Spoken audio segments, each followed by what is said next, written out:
Hello, everyone. This is Dave Warner with Small Town Life, part of the Studio 25 podcast network. And this week is Canal Celebration in Little Falls, and we have all kinds of people returning to the city who were born and raised here and then went off somewhere else and did things and came back. And we've got one with us today. Tom Prestopnik is here. Tom, welcome to the show. Hello. Glad to be here. And you've been bugging me for a little bit to do this, right? Well, you've done some interesting things. I've led a charmed life. I've had a good life. I have no complaints. Awesome.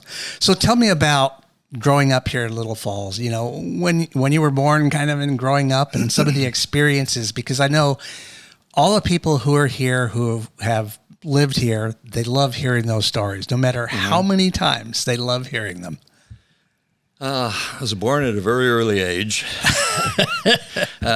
Actually, 1942, May 27th, and in the Little Falls Hospital, same place my parents were born.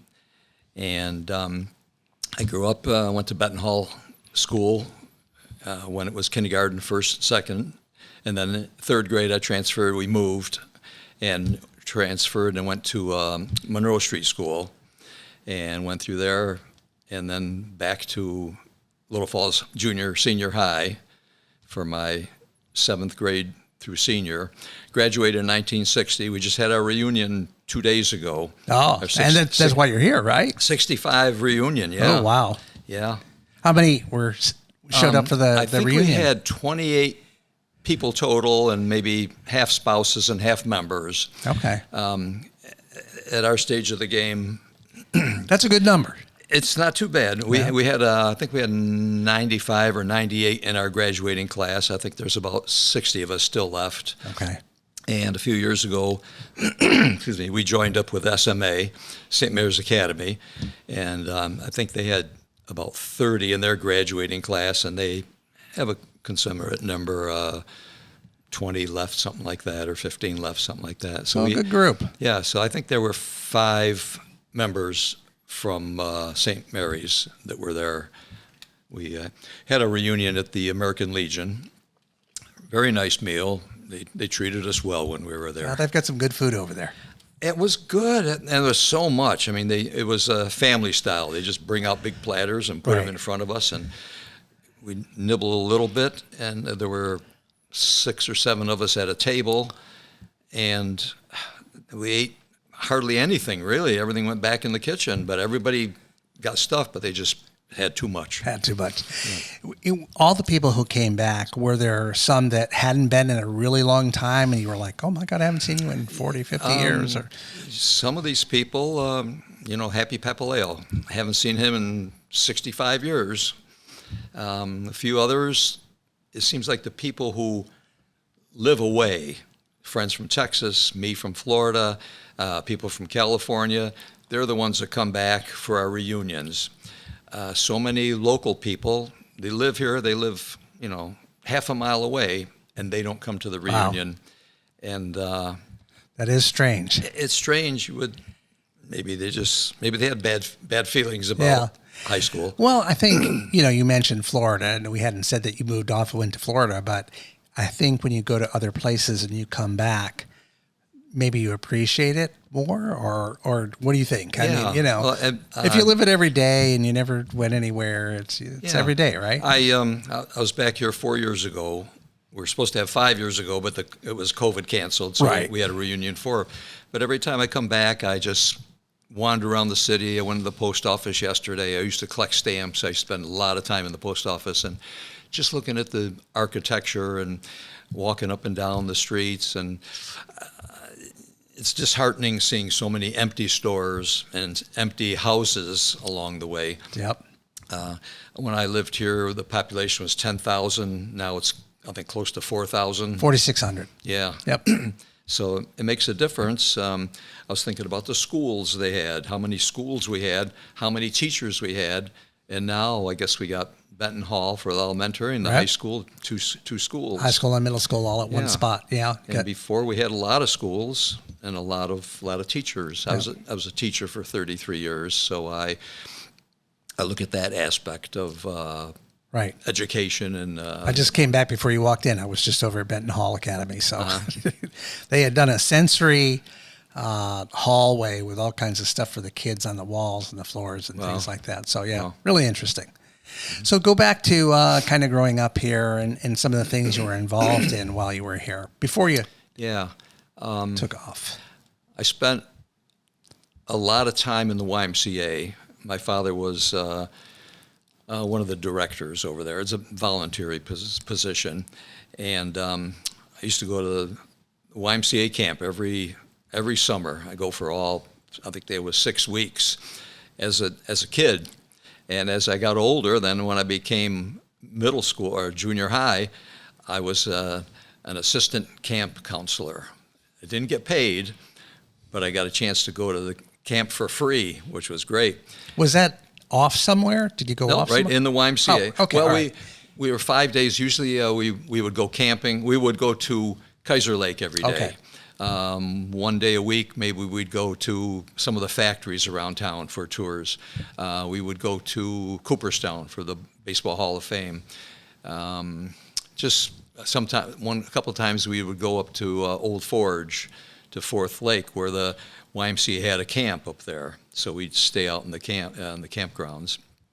And so I did that for 2 years, and then I became a full-time counselor, getting paid $5 a day. Big bucks. End of the week, I got a check for $25. I said, "Wow, I'm rolling in the dough now." You are, yeah. So I did that for several years when I was in high school. Just spent a lot of time. I learned how to swim at the YMCA. Go way back. Ed Kane, probably nobody remembers Ed Kane. I've heard the name, I think. Remember Kane's Tavern out in south of here. Yeah. Right on 116. South, yeah. Yeah, I think it's south of here, yeah. Yeah. He was the one that taught me how to swim, and I became a good swimmer, long distance. My best friend was Doug James, and he and I would spend all of our time out at Kaiser Lake, just swimming back and forth across the lake. And then I got a job working in the Rialto Theater. I see the shirt. Yep. The camera's picking it up. That's great, actually. I worked there for a year with Nick Kaufman. Great guy. My wife's uncle. Oh, he was strict. He was by the rules, but he was fair, and you can't ask for anything more. No. And so I worked there for a year, putting up the marquee. I remember one time I fell off the ladder, windy. It was a strong wind, and I was, maybe 8 feet up in the air, and the wind just blew the ladder over, and I came tumbling. I bounced. You bounced. Nothing broke. You're good. No, used to have to carry the film. It's heavy. Heavy, yeah. Maybe about 50 pounds each, and I'm carrying them up, no elevator, up into the booth.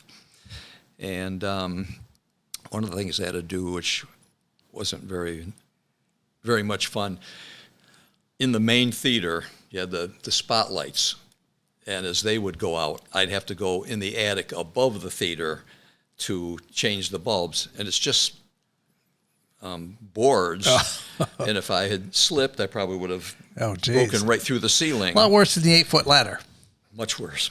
Yeah. And in the summertime, probably it was 130 degrees up there, and the tar would be dripping, and I'd come out with pieces of tar dripped on me.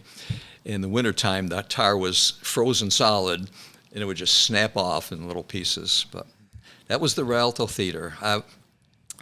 After it fell in, I was so sad because growing up as a kid, I was there every Saturday morning watching cartoons and all the serial cowboy shows and pirate shows and all that.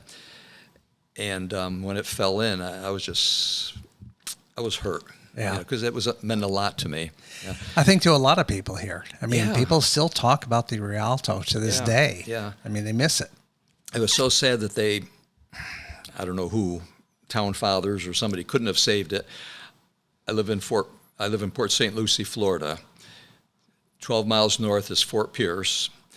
6 miles south is Stewart. And each one of those has an old theater, like the Rialto, that they refurbished. Wow. And now it's busy almost every night. Both. I mean, they bring in people like Willie Nelson and Dionne Warwick and the Moody Blues and Ringo Starr, and they bring in all those kind of people, and the people come from all over. And that it could have been done here if people had the foresight to do it. Now there's a sign. Yeah, a little sign and a parking lot.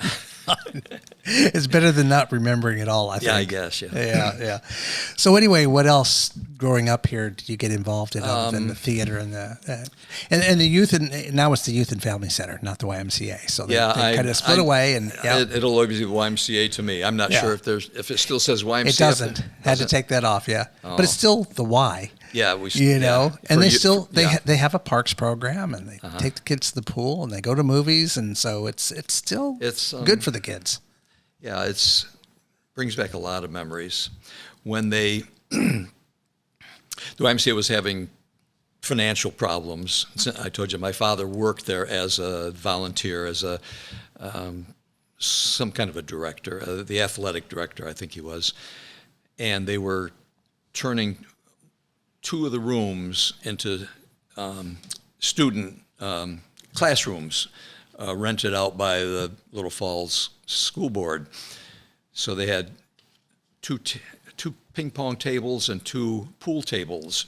So my father bought a pool table, and we had it in our cellar in the basement for years and years and years. And I got to be a pretty good pool player. My father was excellent pool player. Those are probably the ones that are up there to this day, the ping pong tables, the pool tables. The pool table went to, after my mother sold the house, she went to one of my cousins. Yeah. But that was many years, fun time. So you graduated from high school. You went into the Air Force after that, or what happened? I wasn't a very good student in high school. I had a car, I had a job, I had a girlfriend, and I played sports. Those were the important things. My academic standings, my studies weren't that important. I barely got through high school. It just wasn't good. I had no goals, no direction. My guidance counselor, he would look at me, and he had braces. He'd pull them back, and he'd, "What are we going to do with you, Tom?" And I said, "Well, that's your job. What are we going to do with me?" And he would say, "Well, come back in 6 months. You sign here." I'd sign there, and I'd come back in 6 months and be the same thing. Have made any decisions yet? So I had a cousin and an uncle who were in the Air Force, and I said, I got to do something with my life. So I joined the Air Force, and best 5 years of my life. I know you're a veteran. They'll straighten you out. It straightened me out. I like to say I grew up in the Air Force. Yeah. And I say the opposite. I say I went in and I went in to grow up, and most of the people in there were more immature than I was, and I thought I was immature. It was a little scary, and they gave us all guns, so that was. Yeah. Well, we had our guns. We had to put them up. We had to qualify, of course. I was a medic, so. But I served in England for RAF Lake and Heath for 3 years, and then I went to New Mexico for a year and a half. And it came time to get out, and I still didn't have any goals or objectives. I said, I got to do something. So I moved back home to Little Falls, lived here for a year and a half. And I said, well, maybe I can try college. I know I barely got out of high school. How am I going to do college, really? And I think I took 2 classes, and I got good grades.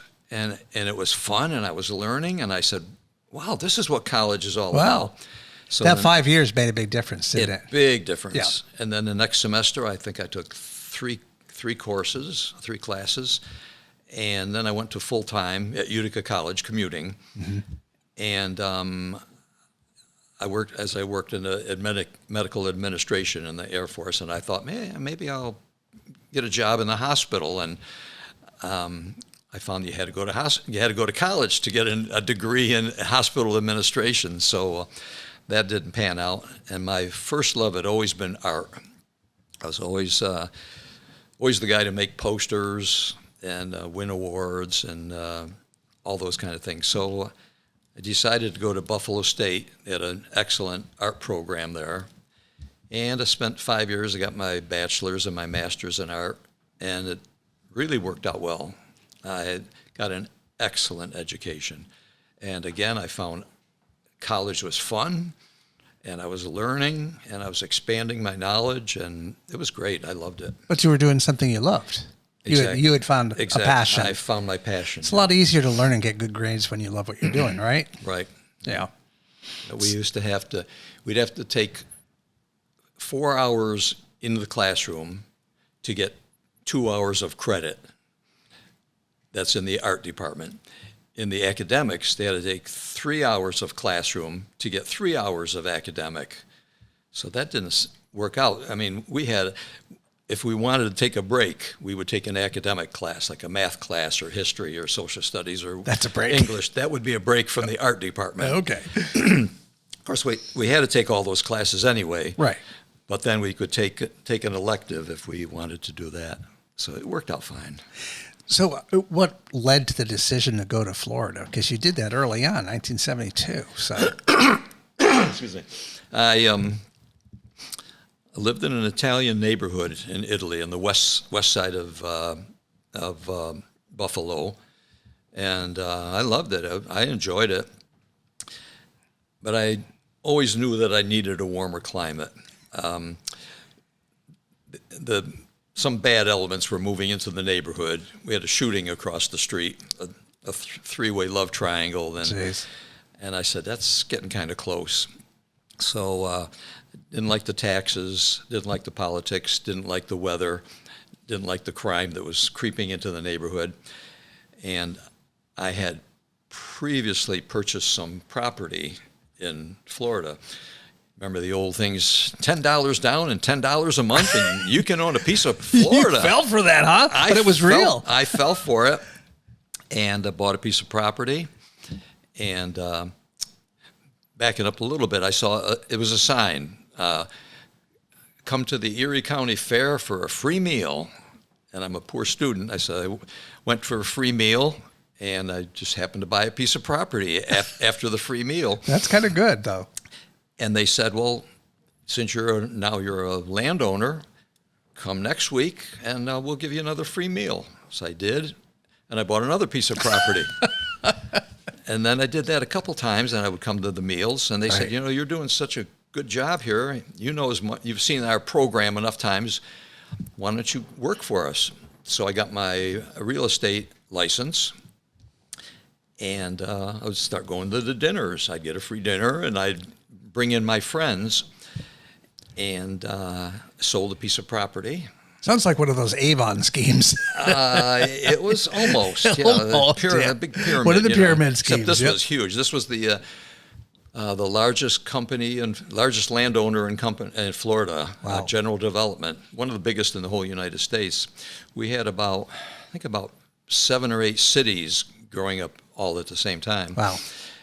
And then You just went into selling mode. Did you notice that on me? I went into it. You did. I caught it. I still have some property. Are you interested? No. Yeah, you never know. No. So then I sold a piece of property to one of my friends, and I didn't get my commission. And I went and I called them up. And I said, I didn't get my commission yet. And they said, well, it's coming, And then I called them up later, and they said, after so many times, they said, well, you weren't here to sign the papers, so somebody else signed the papers, so they got your commission. I said, when I started here, you knew I was a full-time student. I could only come nights. Yeah, well, the people had to come during the daytime to sign it, so I said, that's enough. Yeah. So I quit that, and it was right after that I moved to Florida. But it all worked out well, because when I got to Florida, I had several pieces of real estate, sold them all, and I built a big house. So it was a good deal, good investment. Yeah, it was a very good investment, and it was cheap at the time. This was 1968 probably, and pieces now of people don't know about Port St. Lucie, Florida. It's the sixth I've largest. heard the name. It's the sixth largest city in Florida, Wow. after Jacksonville, Miami, Orlando, and Tampa, and St. Petersburg, and we're close to closing in on St. Petersburg. It might be larger than they are by the end of the year. We're growing faster than St. Petersburg is. I love it. It's a great community. There's no high rises. The biggest building is a hospital, 5 stories high, and it's home of the Mets. Spring training for the Mets, so that's not a bad thing. No, and I'm in Florida for the duration. So you talked about teaching and everything else like that, but one of the things I wanted to spend some time is somehow you've gotten hooked up and really into the music scene a lot. How did that happen? Does that date back to the Rialto? And even before then, my father, Jake, anybody who's old enough to know Jake, I mean, he died in 1999. He loved music. He had records, Perry Como, Nat King Cole, Tony Bennett, Joni James, all these people that he just loved, Frank Sinatra. And he was a traveling salesman. He'd be out on the road. He'd come home Friday night and walk in the house. If the music wasn't already on, put the music on. Then he'd go and say hello to my mom, give her a kiss, and say hello to my brother and me. And so music was forever in my life. And I listened to that music until Elvis came along. And then I said, whoa, what is this? And Bill Haley and the Comets, and then Rockabilly with Gene Vincent and all these people. And I started buying records. Back in the day, there were a lot of pool halls in Little Falls. I'm thinking maybe 6 or 7 of them. And they were run by the same people who ran the jukeboxes. And I'd go into the pool halls, and there'd be records stacked up all over the place. 45s, right? And they were like, $5 for $1 or 10 for $1. So I'd be buying all these records, and I still have them. Oh, geez! Back from the it's got to be. How many do you have now? About 70,000. You've got to be kidding me! I have 2 bathrooms, and I have a kitchen where there are no records. Every other room in the house has records. Good Lord! About half 45s and half albums. Right. And I'm selling as many as I can. Unfortunately, I'm buying too, so I got to go out Saturday morning looking around town, see if the garage sales for Canal Celebration. Yeah, Yep. Yeah. So if I have too many, my brother will bring them down to Florida for me. Okay. I'm just flying my carry-on. Yeah. There's only so many of those you can carry. Yeah. So I just got into the rock and roll. I really enjoyed it, collecting a lot of records and a lot of music. Played piano for a little while. That didn't work out. Had 2 piano teachers, I'm not going to mention their names, and they would give me music that I wasn't the least bit interested in. And, well, this is what you're going to play today. And I was a good student. I didn't buck the system. I didn't say So you didn't like those Thompson books. I see the eye roll. John Thompson, yeah. Yep. Yeah. If she had put Jerry Lee Lewis in front of me, I would have been banging away at the piano, or Johnny Jones. That was Chuck Berry's pianist, or any of those guys. I probably would have gone into music instead of art. That would have been my life. Mm-hmm. I probably would have had a band. I probably would have been a music teacher or something along.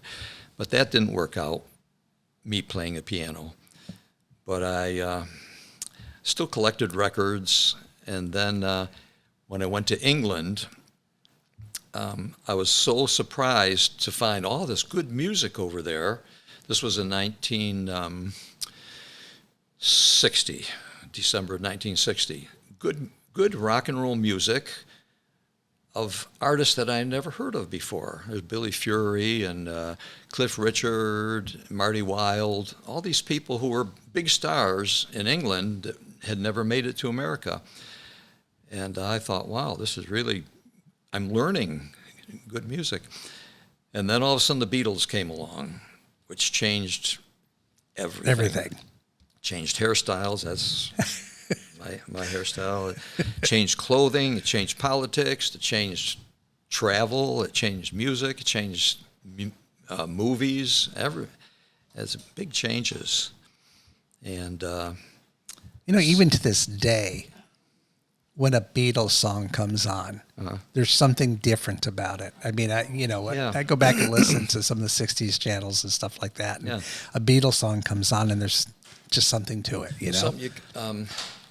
You hear the music and say, oh, yeah, I remember where I was when that came on. I don't know how far back you want to go. We're on music. I like to think that I brought the Beatles to America. I tell people that, and they sneer at me. Do they buy it? No. Has Sullivan called you up and said, no, just kidding? Before Ed Sullivan. Yeah. Like I say, I lived in England. The Beatles had, the first hit they had was My Bonnie. I remember hearing it on the radio and thinking, My Bonnie, that's something I used to sing in kindergarten. How could that be a rock and roll song? And I listened, and I said, wow, that works. And then they had Love Me Do, Please Please Me, From Me to You. Those 4 songs were the first 4 Beatles songs, and they were hits. The first 2 were not number ones. The next 2 were number ones. And then they hit with She Loves You. That's when Beatlemania started in England, and that would have been a fall of 63. And at the time, my brother John, hi John, was going to Albany State, and he had a good friend by the name of Bob Badger, who was on WPTR radio station. So I sent my brother a copy of She Loves You, and this would have been fall of 63. Beatles didn't come to America until February 9th, 1964. So this was five months before the Beatles came, before anybody in America had heard of them. So my brother took the record to Bob Badger, and they played it on WPTR, and as they say, the phones lit up. Everybody wants to know, wow, who are the Beatles? Where'd they come from? And they had a best of the bands every night, and they would play the Beatles song. They play She Loves You, and then they flipped it over and play that song. And the other radio stations were saying, you're playing unauthorized music because everybody's listening to WPTR now. They're not listening to WTRY or what are the other ones. And they say, we're going to get an FCC injunction against you. And I don't think that ever happened. Then the record stores started calling them up saying, stop playing that record. Everybody's coming in here. They want She Loves You, and we don't know where it came from. So like I say, that was the fall, late summer fall of 63. And then the Beatles would win every night for several weeks in a row, and they finally said, this has got to stop. So somebody else beat them. Then I came back to the States in December of 63. And in those days, if you wanted the total music, you had to buy albums, singles, and EPs. EP is the same size as a 45, but it's got 2 songs on each side. And so if you wanted a single, you wouldn't find it on an album until many years later when they did the best of. So I came to America with 2 albums, several singles, and several EPs under my arm, and I took those to WPTR, and he interviewed me like what we're doing here, and then he made a copy of everything. So that and the British albums had 14 songs on them. The American albums had 12 songs, usually 11 or 12. So we had figuring about 30 or 40 new Beatles music that nobody in America had ever heard of before. So WPTR copied them all and started playing those in a rotation. They'd play an Elvis song, they'd play a Beatles song, they'd play a Supreme song, they'd play a Beatles song. Every other song was Beatles for weeks. They did that. And then, how big was their audience? It wasn't. I don't think it was major. It was just Tri-City. Right. Yeah. I know WTRY extended up this far, but I don't know if WPTR did. Or it might have been. A lot of them were regional or directional, and maybe that might have been just the Hudson Valley South. Okay. So I don't know. Okay. I was just curious as to their market reach and how it changed after they started playing the Beatles music. That I don't know. I didn't follow up on it, and I don't even know if Bob Badger is still around. Last I heard, he was in Miami, or no, Tallahassee, someplace in Florida. I tried to contact him, but I couldn't find anything. Yeah. So that's my Beatles story. I got one more Beatles story. All right. Well, we'll let you drink some water. We'll listen to the Beatles stories because I love them. This was March 19th, 1963. In those days, there would be 2 shows a night, a 7 o'clock show and maybe a 8 o'clock or a 9 o'clock show. So the Beatles were coming to town, this Cambridge, England. And I said, they still hadn't hit it big.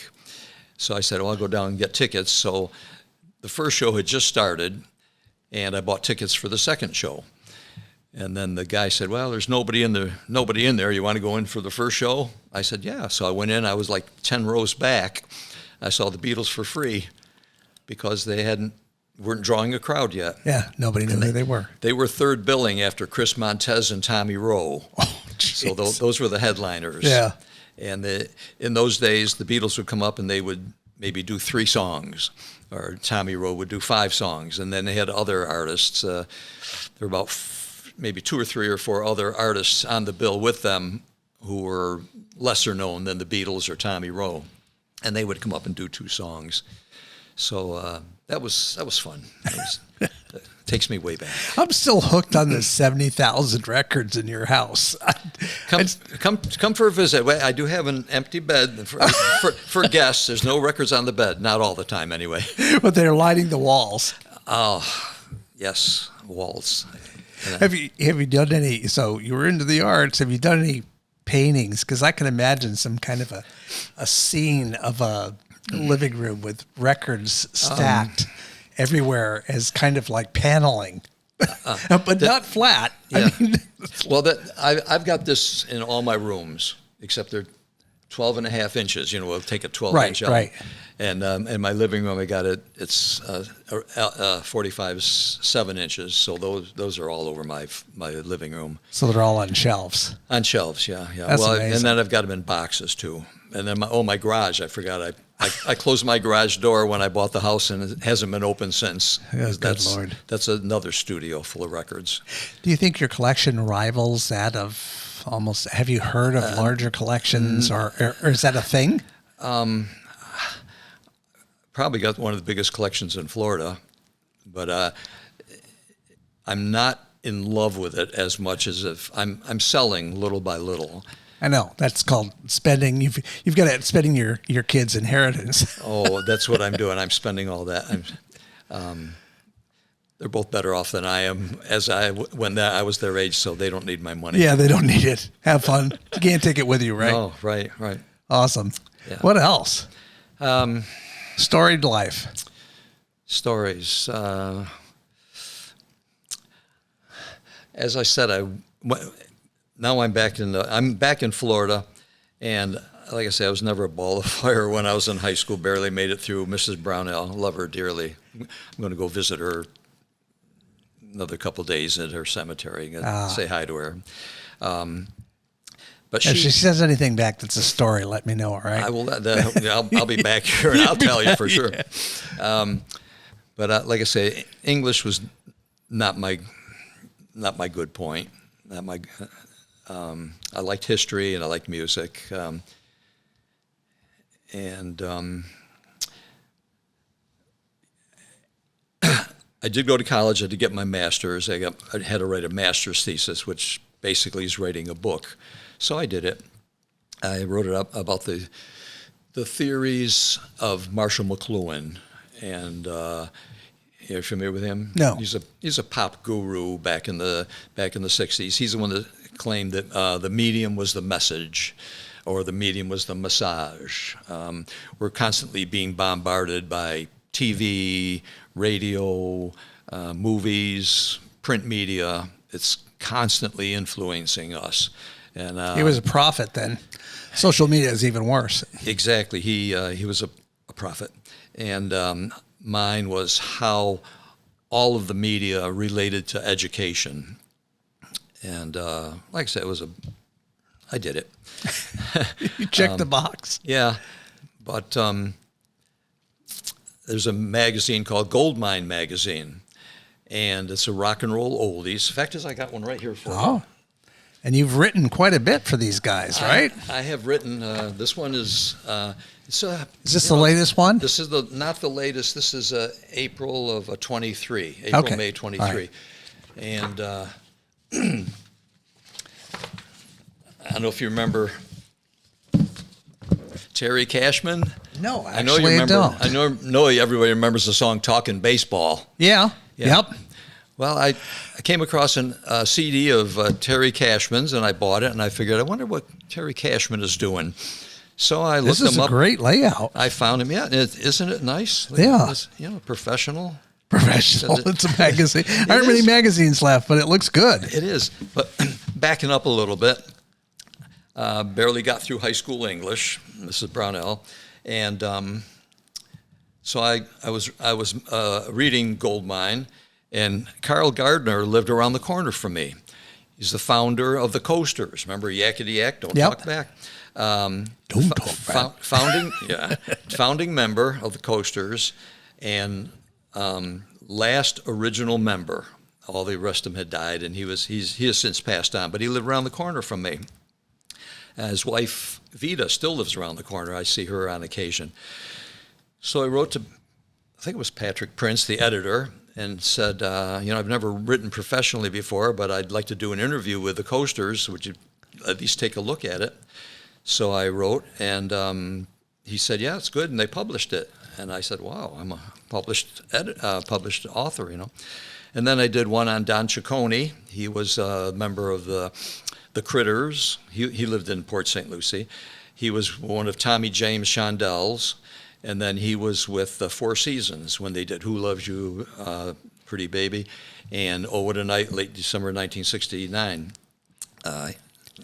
When you say these words, the song just goes through my head. Yeah, Who Loves You, Pretty Baby. Oh, what a night. If you pull those up on YouTube, and you'll see Don Ciccone playing the bass. So I interviewed him, and they published that one. And then I've done about 7 or 8 or 10 since then. They don't pay me. I just do it out of the love of the music. But they send me extra magazines, so That's great. I can hand them out, and people think I'm a big deal, which I'm not. That's a big deal to be published in something like that. It's fun. You remember Brian Hyland? I know. I see the look in your eyes, Brian Hyland, and he had three major hits. He had about 20 hits on the charts, but some were bubbling under, and in the 30, 40. Gypsy Woman, and Sealed with a Kiss. That one's not coming to mind right off the bat. Though I wanna sing. Yeah, don't sing. I won't sing. No. All right. You can edit that part. Well, no, we won't. That part stays. Itsy Bitsy Teeny Weeny Yellow Polka Dot Bikini. Oh, yeah. That one I remember. So I met up with Brian. He lives in South Florida. Took him out to lunch with his wife, lovely wife. And so I interviewed him, and that's on the shelf, going to be in hopefully the next one. And so I did. I mentioned Chris Montez. The Beatles opened for him. Yep. I met him several times. And I like to interview like we're doing, face to face. Just talk, yeah. Sometimes you can't.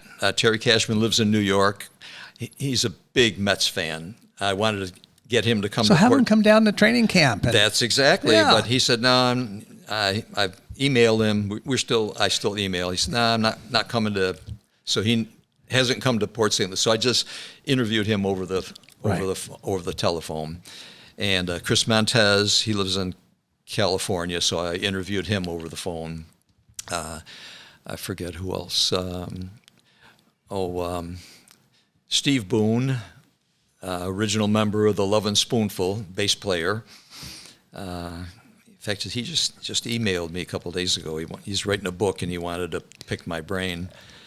And